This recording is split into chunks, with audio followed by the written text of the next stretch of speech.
High বন্ধুরা, দেখতে পাচ্ছ আমাদের গ্রামের কি পরিস্থিতি। বন্যার মতো একরকম দেখতে গেলে।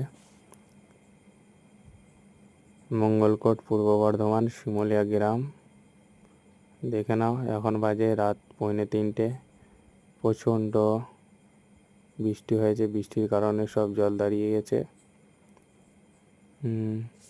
প্রচণ্ড রাত, এখন বাজে 2:45। দেখতে পাচ্ছ কি অবস্থা, বন্যার মতো পরিস্থিতি। তাই একটু আমি পরিদর্শন করছিলাম যে গ্রামের কি পরিস্থিতি। যেহেতু এই জায়গাটা একটু খাল, ওই জন্য জল দাঁড়িয়ে গেছে। এদিকে জেলেরা চলে এসছে আমার পুকুরে মাছ ধরবে বলে।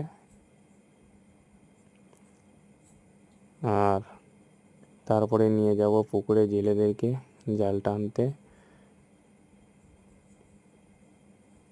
দেখতে পাচ্ছ কতটা জল দাঁড়িয়ে এখানে। আর এটা একটা ডাক্তারখানা, সেখানেও জল দাঁড়িয়ে আছে। জায়গাটা অনেকটা নিচু, সেই কারণে হয়তো জলটা দাঁড়িয়ে আছে। আর এখন তো ড্রেন সেরকম চওড়া নয়, সেই জন্য আরও জলটা ক্লিয়ারভাবে যাচ্ছে না।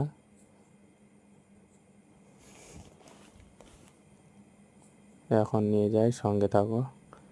চলে এলাম ফার্স্ট সকালের দিক করে। কীভাবে মাঠে জল দাঁড়িয়ে আছে দেখতে পাচ্ছ। প্রচণ্ড জল, বৃষ্টি হয়েছে সারা রাত। আর এখনও বাজে 4:30। এই তো শিমুলিয়া চটি বাজার চলে এলাম, কোনো পাবলিক নেই। এই যে মাছের আড়ত, আমি এলাম। এবারে আড়তটা খোলা হবে, তারপরে শিমুলিয়া চটির বাজারে ব্রিজের ওপর চলে এলাম। দেখা যাক এখানে। এই সর্বনাশ, কত জল! এটাকে পুরো কাঁদর, কিন্তু এই গাছগুলো মোটামুটি মনে হচ্ছে যেন গাছগুলো ডুবে যাবে। অনেক উঁচু গাছ দেখতে পাচ্ছ। ব্রিজ থেকে হলেই মনে হবে যেন জলে হাত থেকে যাবে।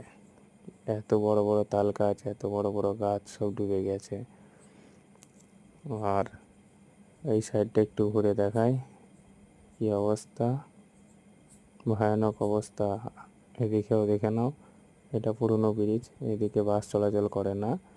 দূর দূর দেখা যাচ্ছে শুধু পানি আর পানি। আর তারপরে যাব ব্রিজের এদিকে, বাজারের দিকটা। যেহেতু সকাল সকাল পুরো বাজারই একরকম, কোনো দোকান খোলা নেই, শুধুমাত্র একটা চায়ের দোকান খোলা ছিল। তারপরে দেখে নাও, কোনো গাড়িও নেই, কিছুই নেই। এদিকে চলে এলাম বাজারের দিকে।